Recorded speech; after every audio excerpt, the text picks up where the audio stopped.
I said the Falcons cannot lose to the Patriots during Black History Month in the Trump era. The Patriots gave the Falcons the game. They had it.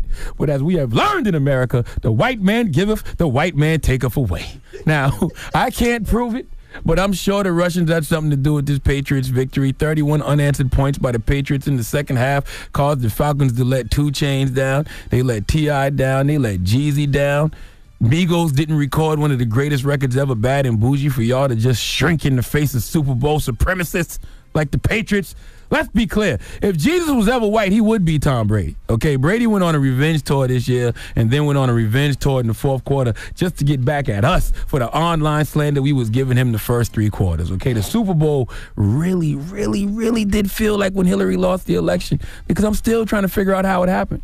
Now, word on the street is a lot of the Falcons were already planning to protest and not go to the White House.